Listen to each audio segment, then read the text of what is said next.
Encuentro, enfoques y contrastes de ideas para la construcción de una ciudadanía informada, inclusiva, con justicia social y participación democrática.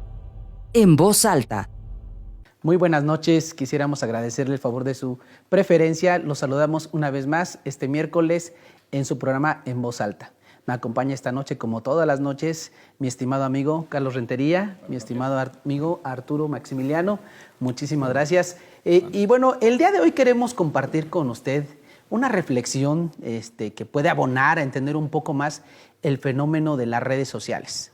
Seguramente usted que nos está viendo en casa, probablemente hasta esté viendo este espacio de televisión a través de una red social, ha tenido oportunidad de ser testigo y testiga de cómo han invadido nuestra vida privada al borde de estar en las preferencias de mayor, utilidad por parte de las y los ciudadanos en México, las redes sociales. Las redes sociales, yo creo que para entenderlas, tenemos que explicar cómo funcionan. Las redes sociales, a final de cuentas, son un negocio. Yo creo que tendríamos que preguntarnos cuál ha sido el impacto, pero cuál es también el fin último de las redes sociales. Como negocio, busca rentabilidad económica.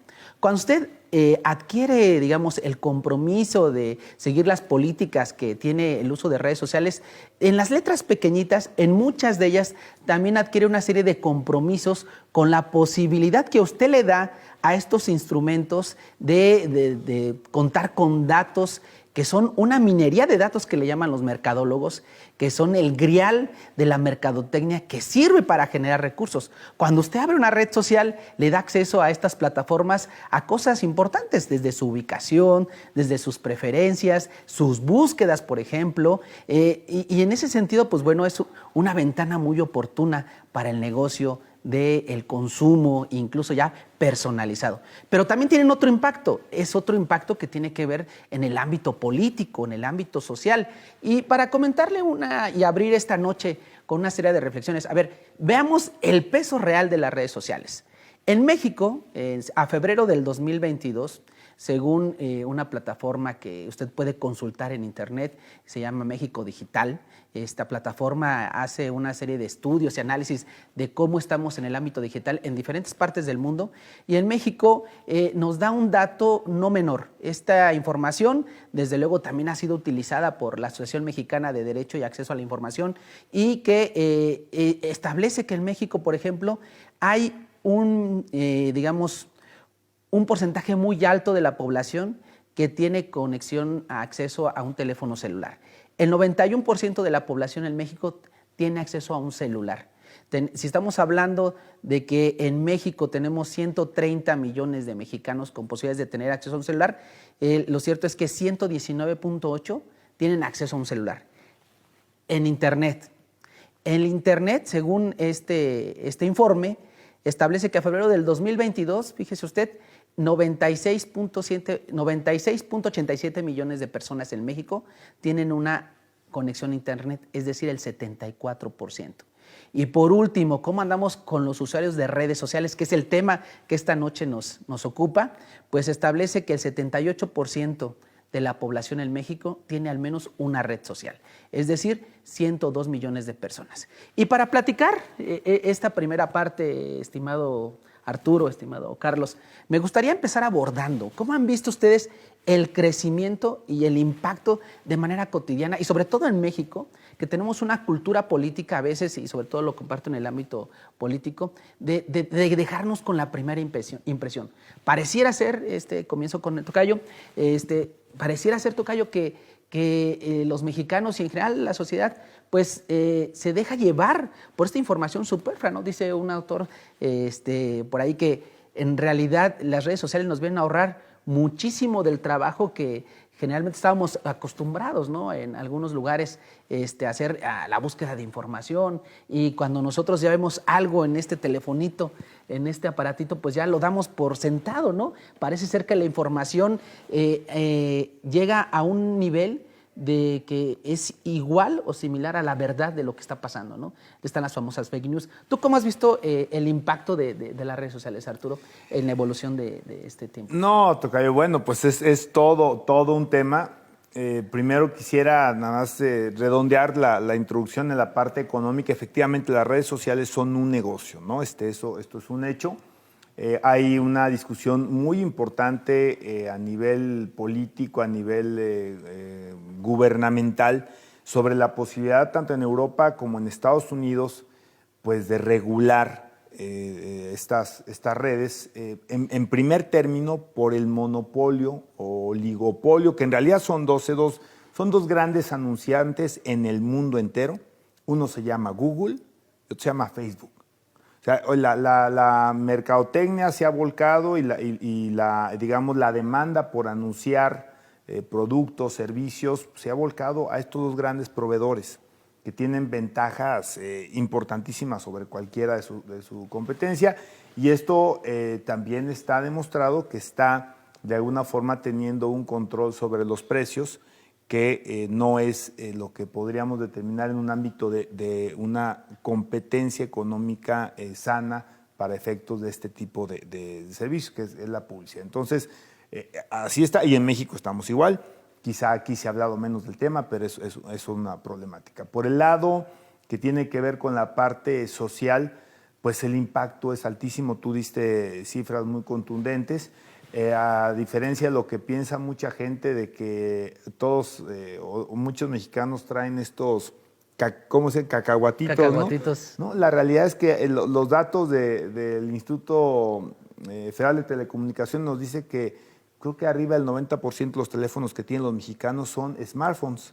Es decir, tienen capacidades de utilizar internet, redes sociales, y tienen otros acompañantes. Facebook, por ejemplo, como el global, ahora que se llama Meta, ¿no?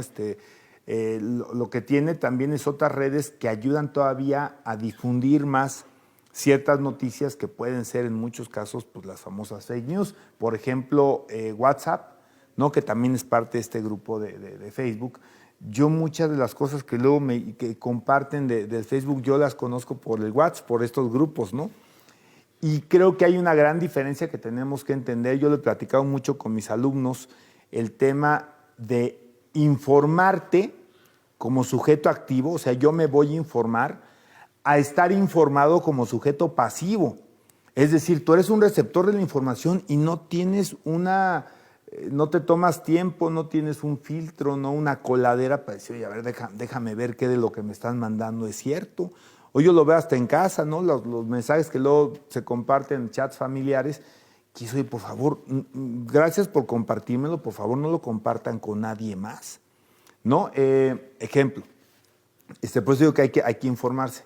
Me manda una persona ayer una declaración muy fuerte. No, conste que no estoy no, el hecho de tan grave de los jesuitas, lo que pasó en Chihuahua, que es gravísimo en términos sociales, en términos del fondo que tiene que ver con dónde estamos en cuestión de seguridad, de respeto a instituciones que antes inclusive hasta el propio crimen organizado respetaba, ¿no? Las iglesias y las universidades eran las instituciones que más respetaban. Sí, ¿no? Claro, pero retoman ayer y empiezan a mandar un mensaje de un general, Carlos Gaitán, que a principios de la administración tuvo un discurso muy fuerte contra el presidente de la República.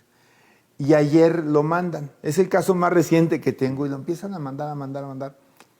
Y digo, a ver, déjame ver. Yo necesito informarme a ver si es cierto esto, ¿no? Porque además son siempre fuentes muy, como que no son medios oficiales. Hay que ver las fechas. Entonces yo lo primero que hice, pues, eso te enseña también Charles Tocayo, pues en la universidad. Cuando puedas ir a la fuente original, pues ve a ella, ¿no? Porque lo que tenemos en redes sociales son fuentes completamente tergiversadas, ¿no? A veces son opiniones, a veces son cosas que no nos consta que las dijeron, desfasadas en tiempo. Y encontré efectivamente el discurso de este general, pero lo dio en el 2019. Y lo estaban circulando en las redes como si hubiera sido consecuencia de algunas situaciones, a propósito de lo que pasó en Chihuahua, pero también de algunos videos que han circulado donde ciudadanos han de alguna forma enfrentado al ejército, ¿no? Entonces, con poco respeto, pero que tampoco luego tenemos claridad de en qué momento, en qué contexto se dan estos videos que luego se suben a las redes, pero esto es lo que pasa, ¿no? Entonces, sí somos una sociedad en general, pues que a veces ni siquiera no es un ataque, es simplemente que a veces con tan poco tiempo que tenemos para muchas cosas, pues hacemos mal en aceptar como cierto todo lo que nos mandan. Entonces, sí, las redes han generado ahí todo un elemento de tergiversación de hechos, de personas, acabado con reputaciones inclusive, ¿no? Porque, a ver, tú te llevas el mensaje, lo procesas y ya juzgaste, ¿eh? Ya juzgaste. Yo leí que el tocayo se robó todos los libros acá de la Se llevó una discreción de la librería de y todo, Económica. ¿no? Ay, no, pues el tocayo es un cleptómano ahí de libros de la librería Gutiérrez Vega. Gutiérrez Vega, ¿no? Entonces, pues, la verdad es que ese es el problema. O sea, luego ya lo absorbemos, juzgamos y entonces calificamos a las personas. Y eso es gravísimo. Así que yo ahí le dejo para luego continuar con otros temas. Es inevitable el impacto, Carlos. Datos de este informe de México Digital refieren, fíjate, Carlos, que los mexicanos le dedicamos en promedio 3 horas con 20 minutos al uso de redes sociales de manera diaria. 3 horas con 20 minutos. Hay datos que también establecen, por ejemplo, que hay más usuarios de redes sociales o más perfiles de redes sociales que gente mayor de 13 años, por ejemplo, ¿no? Otro dato interesante es que hay más cuentas de redes sociales que conexiones a Internet. Ahí se explican los famosos trolls o la gente que tiene dos perfiles y demás, ¿no? Y en cuanto por género, digamos, establecen que los usuarios de redes sociales, el 52.4 son féminas, es decir, mujeres, y el 47.6 varones. Entonces, hay toda una serie de estadísticas que nos dicen, indudablemente las redes están súper metidas en la vida cotidiana de los mexicanos y de las mexicanas. Y esto, ¿cómo lo percibes tú en términos de política pública? O sea, ¿dónde van los gobiernos, Charlie, con esto? O sea, hay otro tema que a lo mejor no tiene mucho que ver, pero tiene que ver con los gobiernos digitales. ¿Estarán considerando estos datos la clase política, los gobiernos para acceder ahí? Porque pareciera ser que a veces no del todo, ¿no? Como que no hay una estrategia clara. Yo ahorita que estaba buscando a Arturo, recuerdo aquellas lecturas de los años 80, derivadas de libros de los años 70, de los famosos futurólogos, como Alvin Toffler, ¿no? La tercera ola, el cambio de poder, el cambio de riqueza, ¿no? Que fueron 3 libros que escribió Alvin Toffler. No alcanzamos a vislumbrar, o no alcanzaron ellos, que eran detectores de grandes macrotendencias, lo que está sucediendo ahora. Yo recuerdo haber leído a Alvin Toffler y decía, bueno, es que en los mercados ahora, en aquel entonces se preveía que era el dueño del supermercado el que tenía el dominio sobre las marcas. O sea, las marcas prácticamente pagaban por ir a ponerse en un supermercado. Y en los 70 decía Alvin Toffler, no, eso va a cambiar. Si va a llegar un momento en el que van a estar las marcas dentro del supermercado y cada quien va a tener sus trabajadores. Cosa que sucedió. ¿Pasó? Otras cosas como esta fueron totalmente indetectables. ¿Qué sucede ahora? Dice una frase en marketing, si lo que te dan es gratis, tú eres la mercancía. Exacto, nada es gratis. Nada es gratis. Entonces, cuando uno dice, oye, ¿cuánto cuesta estar en Facebook? Pues nada. Entonces, eso te convierte a ti en la mercancía. Entonces, estas plataformas, o sea, lo que son las redes sociales, Facebook, Instagram. Twitter, Instagram y últimamente TikTok, que no la mencionó Arturo, pero es la plataforma o la red social que ahora tiene más tiempo, si bien tiene menos suscriptores, es en la que más tiempo pasa la gente. O sea, supera por mucho en el tema ya de Facebook, que es más bien para nuestra generación. Entonces, primera reflexión, en esta nueva etapa, nosotros los ciudadanos somos la mercancía de las redes sociales. Mientras más cobertura tengan, más le cobran a los anunciantes por llegar a nosotros. Y viene la preocupación, ¿no? Todos estuvimos enterados de esta empresa inglesa, Cambridge Analytics, que encontró el lado perverso de las redes sociales. Porque una cosa es decir, bueno, están todos conectados, y también un cambio nuevo es que ahora todos generamos contenido. Quienes crecimos también en los 80, pues nada más nos sentábamos enfrente de una televisión y lo que veíamos es lo que la gente quería transmitir para nosotros. Pero ahora con las redes sociales, todos generamos contenido, sobre todo en el caso de TikTok, en el caso de Instagram en general. Pero ¿cuál es el riesgo? Que empresas como esta se meten en la otra parte del negocio, la parte oscura, que es cómo modifican la conducta de los humanos a raíz del análisis que obtienen de los metadatos o megadatos o la big data que obtienen de las redes sociales. Y entonces generan tendencias. Algo tan peligroso como poner un presidente de Estados Unidos, Donald como derrocar presidentes, como presionar en Inglaterra para que se salieran de la Comunidad Económica Europea y que después las encuestas determinaran que había un tipo de manipulación que se convirtió en arrepentimiento. Y dice, bueno, sí. exactamente qué pasó, porque ahí sí se pudo medir. O sea, después la gente dijo, oye, creo que no debí de haberme salido. ¿Por qué me salí? Ah, bueno, pues porque hay una empresa que inclusive hubo una película y una serie de documentales. Hay un documental en Netflix, sí. Muy bueno. Y también está la película donde dice, bueno, encontraron cerca de 300,000 personas que no tenían o estaban oscuras para la detección de esa tendencia. ¿Cuántas veces no las habrán aplicado en el caso de nuestro país, en el caso del Estado, en el caso de los que se dedican a esto, para modificar nuestras conductas? Contestando a tu pregunta, quienes tenemos ya más de 30 años participando en la política partidista, antes era el tocar la puerta, el generar las redes, lo que le llamábamos la movilización de las personas. ¿Movimiento territorial? Los movimientos territoriales, lo que se llamaba la movilización de las voluntades de las personas, de las masas para un X sentido político, pero ahora parece que esto migra al tema de las redes sociales. Y luego parece que las cosas se van juntando porque con el tema de la pandemia, la única forma de saber qué es lo que estaban haciendo tus familiares, qué es lo que estaba sucediendo en el mundo, era precisamente a través de las redes sociales. ¿Con qué se conjuga? Con otro fenómeno. Los cacahuatitos, pues eran cacahuates porque no había la tecnología para transmitir internet de banda ancha a los teléfonos. Pero luego se genera el 3G, el 4G. Y el 5G. Y ahora viene la siguiente generación que va a permitir la transmisión de datos mucho más rápido. Yo creo que va a ser ahora los grandes consultores se meten en redes sociales, ¿no? Políticas públicas, pues yo creo que deben estar los gobiernos en redes sociales, pero ya será otro tema, pero yo sigo viendo que cuando el gobierno o los políticos utilizamos las redes sociales, todavía no le damos el clavo, porque lo sigo viendo es muy frívolos el tema, como que comunicamos de forma muy pobre a través de las redes sociales. O sea, seguimos sacando nuestras fotografías en el clásico evento, que me parece que no es lo que está captando la atención de las redes sociales, ¿no? El extremo es bailar, ¿no? O sea, y es que si el político cae en el extremo, o sea, hace cosas ridículas que me parece que, perdona, yo soy a la vieja escuela, ¿no? Y tiene razón, o sea, no hemos sabido cómo mandar ese mensaje más atractivo.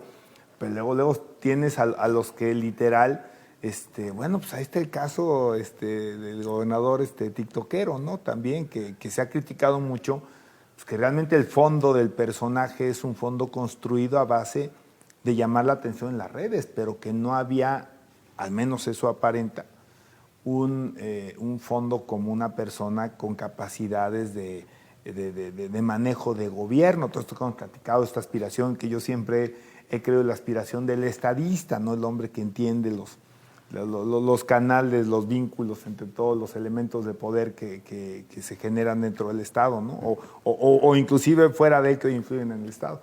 Entonces, esa es otra bronca, ¿no? Que tienes el muy así como a la pose que no atrae nada, que son estas reuniones, ¿no? Yo lo hago también mucho. Y tienes por el otro lado los que dices, Dios mío, de verdad. Qué ridículos. Es una urgencia por tratar de decir, yo también soy, ¿qué será? Yo también soy ser humano y tengo apetitos como los tienes. Pero fíjate, hay un libro muy interesante, ojalá tengan la posibilidad que nos están escuchando de leerlo, que se llama Inteligencia Intuitiva. Sostiene una teoría diferente a la de que las decisiones se toman en base a gran cantidad de datos y de forma racional. Dice, bueno, pues una forma de tomar la decisión es consigo la mayor cantidad de datos y en base a ello aplico razonamiento y tomo la decisión. Este autor sostiene la teoría de que tomamos la decisión en los primeros 6, 7, 8, 10 segundos y la tomamos con el inconsciente manejado a través de la intuición. Y eso es lo que explota muy bien las redes sociales. Porque realmente, ¿cuánto tiempo tenemos? Tenemos entre 7 y 9 segundos en lo que estamos viendo un video. Y le ponemos el dedo. Y a lo mejor es lo único que vemos, Arturo. O sea, la realidad es que ese político bailando, ese político abrazando a una señora o a un niño, o últimamente a un perrito. Sí, está de moda. O sea, y ahora ya le vamos hacia el tema del bienestar animal visto de forma frívola.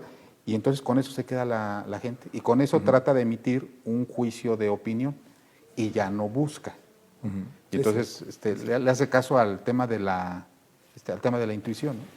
Sí, yo creo que es evidente, ¿no? que dentro de el manejo de las redes sociales intervienen muchos factores. Un factor que yo creo que nuestros radioescuchas y, bueno, televidentes tendrían que considerar, y nosotros también, es el uso de la inteligencia artificial que ya hay en las redes sociales. Las redes sociales en realidad se vuelven cajas de resonancia, de tal forma que hay un algoritmo que va detectando tus preferencias, tus me gusta, y a partir de ello te va mostrando en tu teléfono cosas que siente que el algoritmo, que percibe, de acuerdo a estadísticas, que te van a interesar, ¿no? Pero déjate hasta en las compras. A mí lo que me da miedo, no sé, a lo mejor es una impresión de cuarentón, empiezas a hablar de algo, ni siquiera lo buscas en el teléfono, ¿eh? Nada más es la voz y te empiezan a salir publicidad relacionada con eso. Nadie me ha podido decir, oye, porque entiendo que son algoritmos que uno le presiona y buscas casas, te empiezan a salir casas, buscas diplomados, te empiezan a salir escuelas. Pero hay ocasiones en que con la pura voz te empiezan a aparecer anuncios que no solicitaste. Y eso es cierto, y no es nada de teoría conspiratoria, pero hace escasamente 4 días, en una plática con una compañera, estábamos hablando de cenar y nos apareció ahí de repente, Siri, el mejor lugar para cenar. Tal, y si eso sí está del diablo, ¿no? Porque estaba el teléfono ahí. Entonces así, o sea, como si Siri hubiera detectado, busca un lugar para cenar, pero en realidad sí. Entonces es impresionante y yo creo que hay que entender cómo funcionan estas plataformas. Un dato que quería compartir, perdón, nada más, en relación a lo que comentaba Carlos, ¿no? Es cierto, TikTok es de las 4 plataformas preferidas y el que más tiempo dedican las y los mexicanos. China, por cierto. Por cierto. Y este año con pandemia subió en un 37% más. Fue la que más creció, Carlos. TikTok. La primera, la que más, la que más le invierte en tiempo por mes, las usuarias y usuarios mexicanos, es Facebook. 26 horas le invierten al mes en Facebook. 22 en YouTube. 20 en WhatsApp y 23 en TikTok. Y TikTok fue la que más aumentó. Instagram, uno pensaría, ¿no? Es la que más se ve por la fotografía, los reels. No, 6 horas en promedio al mes. Entonces, estos datos también hablan de cómo estamos metidos y en dónde estamos metidos, ¿no? Por preferencias, desde luego, la que prefieren las y los mexicanos es en primer lugar Facebook. En segundo lugar está Messenger de Facebook. Y en tercer lugar está WhatsApp y así sucesivamente, ¿no? El dato que me brincaba y que yo decía, pues bueno, ¿cómo se dio ese salto? Así como acabas de decir, este salto fue en 2016. De 2014 al 2022 se observa claramente que el tiempo en el que más invadieron las redes sociales a las y los mexicanos fue en 2016. Del 2021 a la fecha solo creció en un 2%, ¿no? Pero en ese año creció un 26%. Y las edades donde están acaparando las redes sociales es de los 18 a los 34 años. Es el grueso, ¿no? Obviamente las generaciones cuarentonas como nosotros, solo el 5 o el 6%. Mira, tocayo, ahí yo voy a hablar, como luego decimos, ¿no? Un poquito sobre las rodillas. Voy a tratar de hacer una hipótesis con respecto a este crecimiento y el año. Yo no dudo que tenga que ver, particularmente en el caso de México, con la reforma de telecomunicaciones, que sin duda ha sido de las reformas que más impacto ha tenido en la industria y en el ciudadano mismo como usuario final, ¿no? Porque sí los precios se abarataron. Entonces yo estoy convencido que el acceso a datos pues también bajó muchísimo. Antes que era un lujo prácticamente, sí, esta situación del dato, de obtener internet, pues yo estoy convencido que bajó, ¿no? Hay algunas cosas, hay algunas cuestiones que también podríamos mencionar, positivas o interesantes en términos políticos. Hablábamos de encuestas hace un par de programas. Hay encuestas que se hacen por Facebook. Por Twitter. Pero no te preguntan en realidad a ti. Lo que generan es un concepto que le llaman humor social. Y entonces lo que busca estos softwares, ¿no? Es cuál es tu reacción ante cierto tipo de situaciones como una inundación, como un bache, como un acto de inseguridad, o también como una política positiva, ¿no? la que quieran. Y lo que pasa es que en las redes la gente está desprotegida en términos de su tema de sentimental, ¿no? Puede estar de malas, puedes estar de buenas, eufórico, puedes tener unas copas encima, o sea, entonces lo que detectan es cuáles son tus comentarios ante cierto tipo de problemática. Y en lugar de tener el riesgo que tienes en la encuesta de que mientas por alguna cuestión de desconfianza, por alguna cuestión de temor de quién está haciendo la encuesta, porque eres beneficiario de un programa social, se supone que la reacción que tú viertes en redes ante un hecho, un acto que se publique, que tenga que ver con el gobierno, es la reacción normalmente más sincera, ¿no? Que está afectada por tu estado de ánimo, pero que la viertes de esa manera, ¿no? Entonces es ahí algo también muy interesante, estas encuestas de humor social que te podrían estar quitando ese factor de engañar al encuestador, ¿no? El tema de los datos, que también hablábamos de esta Big Data, hay otro elemento, hablando de políticas públicas, están preguntadas a Charlie, se ha empezado también a poner sobre la mesa si deberíamos nosotros recibir dinero de nuestros datos. O sea, si las empresas están vendiendo nuestros datos, porque lo están haciendo, efectivamente al utilizar los algoritmos para hacer publicidad focalizada, ¿no? Ya la publicidad pues va a nichos muy seguros, porque saben qué te gusta, qué tendencias tienes, qué necesidades tienes inclusive. Entonces hay una explotación de tus datos que das de alguna manera, de una forma un tanto cuanto inocente o sin tu consentimiento en términos para lo que son usados. Y entonces hay ahora un planteamiento, sí, bueno, no podría encontrarse una forma y además legislarse para que tú también tengas una ganancia sobre el uso de tus propios datos. Está interesante. Si ya me preguntan tecnológicamente cómo se haría esto, no tengo la más mínima idea, pero parece ser que es algo posible y es algo que se está discutiendo, ¿no? Que recibieras tu abonito ahí a tu cuenta, ¿no? Sí, antes de irnos al corte, yo creo que es muy lógico esta parte, ¿no? De si nos están usando nuestra información, deberían de redituarnos económicamente en algo. Claro. Hay un dato, y de hecho, digo, mucha gente, este dato es distinto a la gente que utiliza para comprar cosas en línea, que es lo que se refiere ahorita Arturo, ¿no? Pero tan solo en redes sociales, las y los mexicanos, el 32% de las y los mexicanos utilizamos redes sociales para las compras, ¿no? Facebook, por ejemplo, ya tiene su zona de marketing, ¿no? Entonces, en ese sentido, pues y con eso vamos a regresar con Carlos, porque ¿para qué usamos las redes sociales, Carlos? Según la estadística, el principal uso que le damos es sentimental, es decir, para mantenernos en contacto con amigos y familiares. Y lo segundo es, que es lo preocupante, para leer noticias en redes sociales. El 50% de las y los mexicanos se entera de las noticias por redes sociales. Y lo que menos hacemos en redes sociales es crear nuevos contactos y publicar sobre tu vida, ¿no? Entonces, regresamos después del corte, Carlos, para ver el uso de las redes sociales, ¿cómo ves? Regresamos, muchas gracias. Regresamos. Continuamos en Voz Alta. Bueno, regresamos con el uso de las redes sociales, Carlos. Hablábamos que, según la estadística, para lo que menos usamos las redes sociales es para hacer nuevos contactos y publicar sobre nuestra vida. Y las redes sociales, digamos que una cosa es la preferencia y otra cosa es los usuarios reales que se registran a través del Instituto de Telecomunicaciones. La red social que más usamos los mexicanos es WhatsApp. El 94% de usuarios usa WhatsApp. El 93% Facebook. El 80% Facebook Messenger. Instagram lo usa el 79%. TikTok el 70%. Y la que menos usamos, que yo ni la conocía, Tumblr, ¿se dice bien? La verdad es que no la conocía. Entonces, ¿cómo ves el uso de las redes sociales? ¿Crees que la estadística refleja realmente para qué usamos las redes sociales? Algo yo no, por ejemplo, ahí paréntesis, nunca he entendido yo salvo las cuentas empresariales y WhatsApp, ¿dónde está su negocio?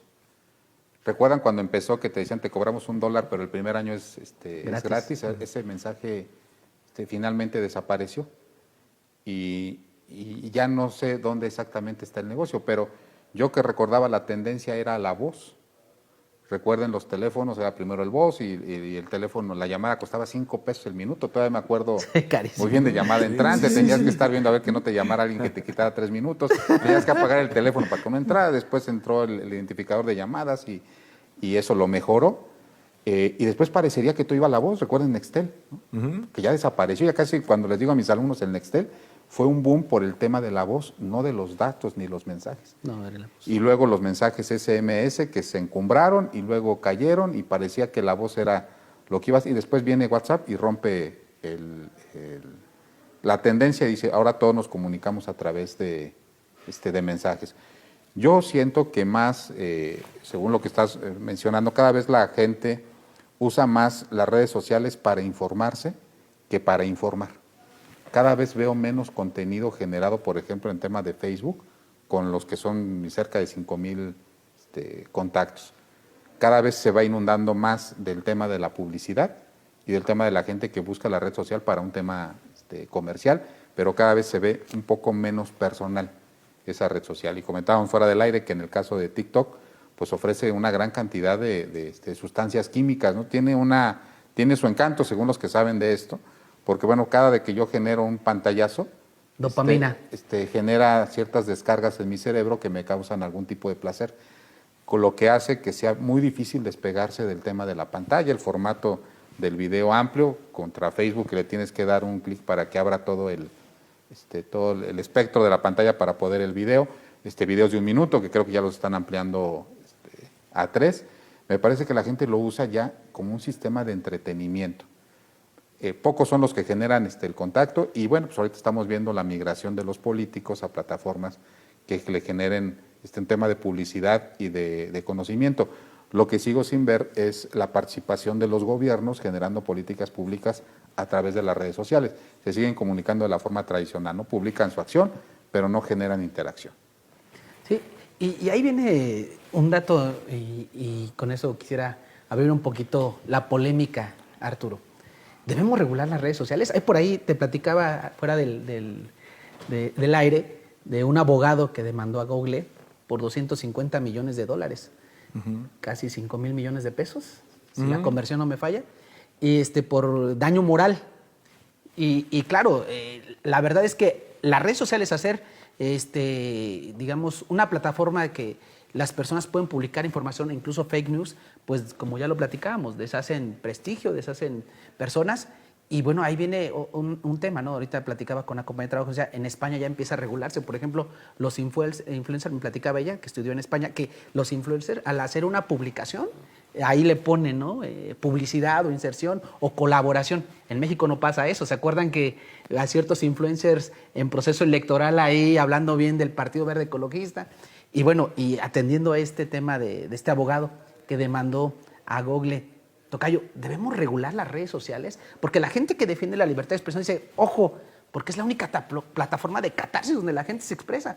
Pero sí, la libertad de expresión que consagra nuestra Constitución tiene que tener un límite, ¿no? El daño a terceros puede ser. En este caso, ¿tendríamos que regular las redes sociales, tocayo? Mira, si lo dice uno, puede salir, crucificado. Pero lo dijo Elon Musk. ¿Cuál ha sido hoy por qué ha revirado? Digo, también por bajar el precio, evidentemente, pero un hombre muy hábil. Pero ¿cuál ha sido el planteamiento de Elon Musk con respecto a su compra de Twitter y de que se le mintió a él como comprador y se le mintió sobre todo a la autoridad de Estados Unidos, que es la reguladora de los temas bursátiles, con respecto a los bots, ¿no? Y que tiene que ver con el valor precisamente de tu mercado, ¿no? Hoy si tú dices, no es que tengo 5% de bots y resulta ser que tienes 25, pues esos 25 no sirven para nada, ¿no? Pues son no llegas a ningún lado. Pero lo que dijo es, tenemos que acabar con pues, precisamente con estas cuentas que no son de nadie al tiempo que defendemos la libertad de expresión, ¿no? O sea, entonces, Yo creo que tiene que ver con que las personas, o sea, pensando en esta posibilidad de regular, primero tiene que ver, por un lado, con lo que permiten las propias redes sociales que se publique, ¿no? Es decir, sus reglas, ¿cómo le llaman? ¿De convivencia? ¿Cómo le llaman? Reglas de... No recuerdo cuál es el nombre, pero pues algunas se empezó a actuar sobre el tema de las fake news en campañas políticas, pero creo que hay cosas que hacen mucho más daño que eso, ¿no? Entonces, tiene que ver con esta parte, y dos, quizá tenga que ver con la perfecta acreditación, esto no lo he leído mucho, pero es una cosa que me nace a mí como abogado, con la perfecta identificación de quién está haciendo el comentario, ¿no? Que la persona es de carne y hueso, que tiene que es una persona que puede asumir también responsabilidades por sus dichos, porque la calumnia frecuente que se presenta en las redes sociales por parte de personas anónimas, no de cuentas apócrifas, pues es muy lamentable, y volvemos a lo mismo, que forman parte de lo que la gente consume y de lo que la gente ya cree como verdad irrefutable. Entonces estoy convencido que esto tiene que cambiar, y bueno, la victoria legal de Ulrich Richter, que es además buen amigo y a quien tuve el honor de presentarle aquí en Querétaro su segundo libro, platicamos justamente ese tema de Google. Para el auditorio que no conoce este asunto, él presentó su primer libro, hay una fotografía que publica en sus redes o se publica en algún medio, sale cargando su libro y le photoshopean el título del libro. Algún malqueriente personal le pone cómo lavar dinero, que ese era el título del libro, porque lo acusaba sin ningún fundamento de ser un abogado que se dedicaba a ayudar a los empresarios a lavar dinero. Él solicita a Google que bajen esa fotografía, y se niega a la empresa. Y ahí empieza el juicio, y finalmente, atendiendo justamente al daño que le generaba en su imagen, pues el último fallo judicial ya ven 5,000 millones de pesos por efectos de esta publicación, que tiene un elemento jurídico muy interesante. Además, que creo que vale la pena tocarlo. Son empresas que son como fantasmas. O sea, notificar a una empresa... ¿Dónde está? ¿Dónde está? Google. ¿Dónde está Google? Las oficinas. ¿No? Entonces tuvo la audacia jurídica de poder encontrar la forma de notificarlos, y que además estuviera involucrado, no luego como le hacen, no es que sí, pero es culpa de Google México, Querétaro, Google ajá, México, pero la empresa principal, los headquarters, no tienen nada que ver con lo que pasó. ¿Dónde ¿no? está el capital? Exactamente, donde está la lana. Entonces, bien interesante, y creo que nos manda una lección muy importante. Hace rato les decía, antes de iniciar el programa, de esta acción que yo me acuerdo mucho porque mi papá y yo la platicábamos. Yo le preguntaba mucho a mi papá por la acción de jactancia, ¿no?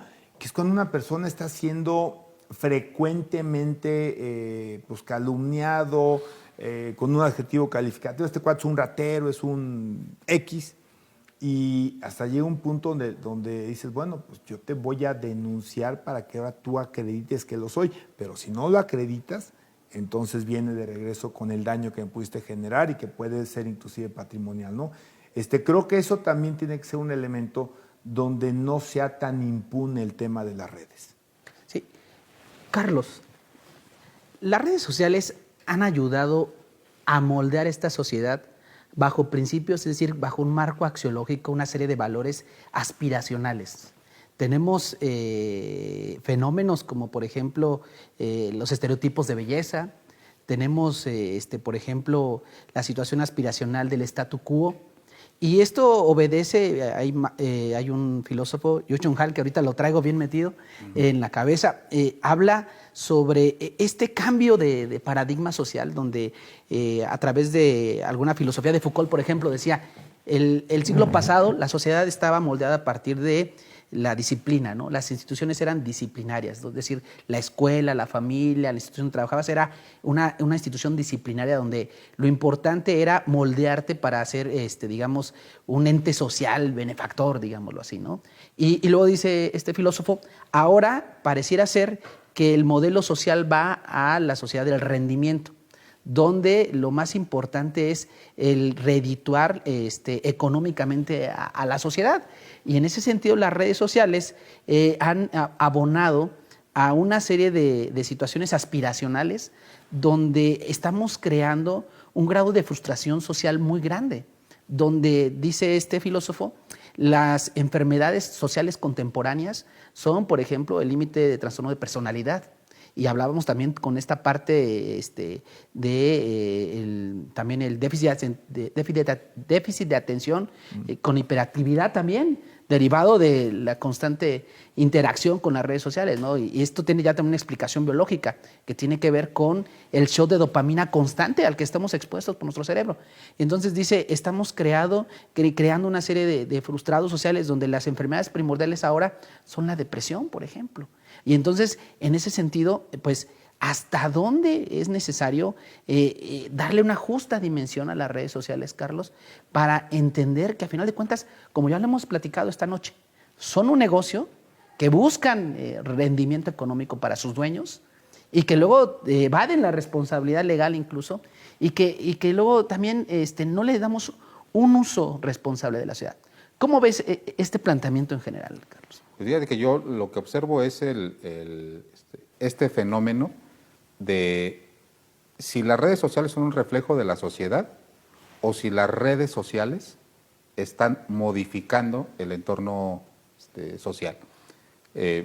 Hay un autor de apellido Porter que escribió un libro muy interesante que se llama Todo tiene un precio. Y él sostenía, tradicionalmente lo que dice la historia, que la historia generaba cambios en la economía. Y él dice, no, la economía cambia primero y los cambios en la economía generan cambios en la sociedad. ¿Dónde ubico yo el punto de quiebre en el tema de las redes sociales? Cuando se abarata el costo. O sea, la realidad es que un tema de acceso a Internet, un tema de banda ancha, un tema de antes de que había la conexión dial-up del famoso teléfono que se bloqueaba, el tema de la conexión inalámbrica, todo eso lo que sucedió fue una democratización de la información. Y todos tuvimos acceso a bajo costo a conectarnos y eso está generando un cambio en la sociedad. ¿Cómo lo veo? Pues esta generación está creciendo hiperinformada. Hiper, ¿sí? Sobreinformada, porque la realidad es que yo he tenido ahorita, por ejemplo, hay una serie muy interesante en Netflix que se llama Intimidad, que habla de este delito de subir fotos íntimas a las redes sociales, ¿no? Y la realidad es que aborda un tema de fondo. Dice, bueno, sí, ¿cuánto dura el escándalo en redes sociales? 2 días. Una semana, 3 días, cuando mucho. Cuando mucho, y después viene otro. Hay una sociedad hiperinformada y también a los jóvenes los estamos formando en la inmediatez. Lo que te dan las redes sociales es una satisfacción inmediata que no permite ya el aplazamiento de todas esas sensaciones. Y desde luego, pues una cultura que ya veníamos, que ya traíamos de tiempo atrás, que privilegia el tener y no el ser. Y sobre todo, pues, lo que privilegian las redes sociales es la imagen y la pantalla, ¿no? O sea, lo que aparento ser con respecto de lo que realmente soy.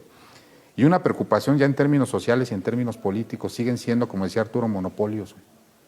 Fíjate, yo no estoy muy de acuerdo con el señor Donald Trump, pero algo que sí tenía razón, dice, ¿cómo se atrevieron a callarlo en la campaña? O sea, puede haber tal veto en las redes sociales que cuando tú digas, no estoy de acuerdo con lo que está diciendo Arturo Marcial, no le publico nada. Y no le publicaron nada, porque creían que su discurso era de odio, etcétera. Yo creo que por más de lo que dijera el señor, no debieron de haberlo limitado en su derecho a expresar. Y que después se subían las televisoras a decir, no, yo no publico nada de lo que está diciendo este señor. Pues imagínate que ahora aparentemente actuaron del lado bueno de la ecuación, por lo menos así va a pasar a la historia, pero ¿qué va a pasar cuando actúen del lado negativo? ¿Cuántas plataformas tendríamos hoy para poder defendernos de un Facebook o defendernos de un TikTok que no quieran que nos enteremos de alguien o que le quiten la facultad de expresarse a alguien? No podríamos. Entonces me parece que ahí el mercado le está fallando con el tema de la competencia, ¿no? Sí, yo creo que aquí entraríamos a debate, ¿no? En torno a hasta dónde tenemos que primar el derecho de expresarse, es decir, el derecho de expresión como bien lo manifiesta Carlos, pero también la responsabilidad, porque los datos, las estadísticas, estamos ciertos de que hay un impacto que no podemos negar de las redes sociales y que desde luego pues también habrá que entrar en el fondo. Entiendo la preocupación, ¿no? Me va a decir, Charlie, Arturo, estamos con un Estado ya que rebasó más de 300 años el Estado absolutista, ¿no? Ya tenemos algunos siglos ya rebasados y el Estado no tendría por qué limitar la expresión de la gente. O te le pongo otro ejemplo, ¿no? Las redes sociales como instrumento de terrorismo. Ahora se acaba de conocer un video en donde lo suben, el crimen organizado que mata a un líder de tianguistas en el municipio de Celaya, lo graban y lo suben a redes sociales. Pues ¿para qué? Eso finalmente es un mensaje. Guerra de y las redes sociales están haciéndole la labor de difundir el mensaje que quien no acceda a una situación de extorsión, pues está... Oye, solo te ponen imágenes fuertes y eso automáticamente es un aliciente para que pongas más. Para que le piques, la verdad. Bueno, están los tutoriales en algunas redes, no sé si YouTube pudiera ser una de ellas, pero en otras también. Cómo hacer bombas. Pues cómo hacer una bomba casera, ¿no? Un molotov. Estas jóvenes, o no solamente jóvenes, de toda la violencia que hay en Estados Unidos, que creo que, claro, un elemento sobre el cual se ha concentrado el ataque, y que es cierto, es este derecho que tienen los norteamericanos para tener armas, ¿no? Y el fácil acceso que es para ellos el adquirir un arma.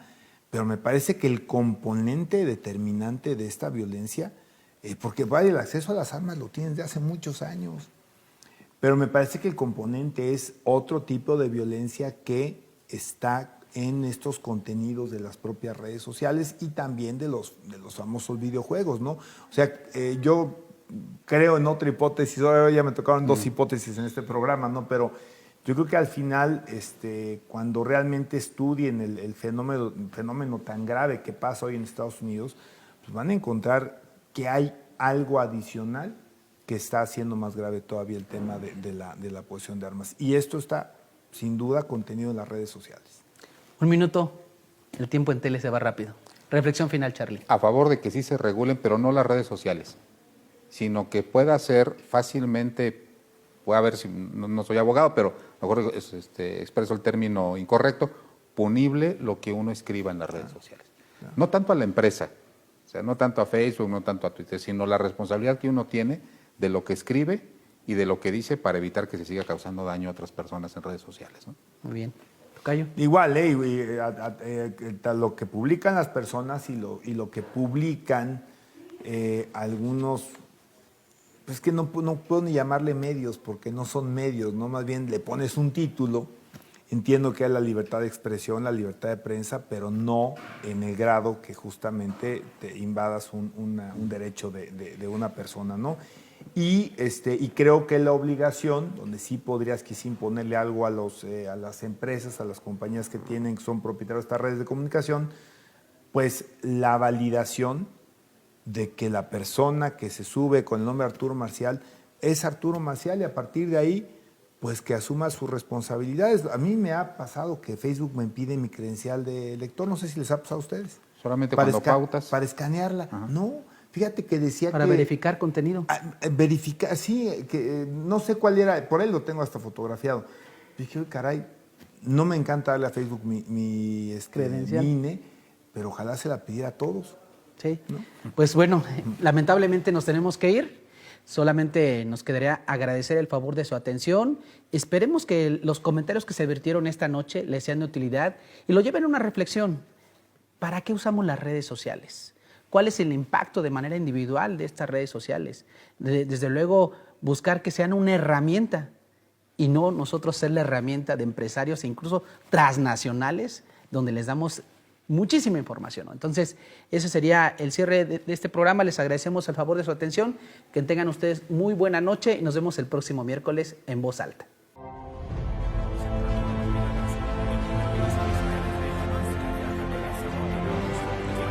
Gracias por acompañarnos en esta emisión. Esto fue En Voz Alta,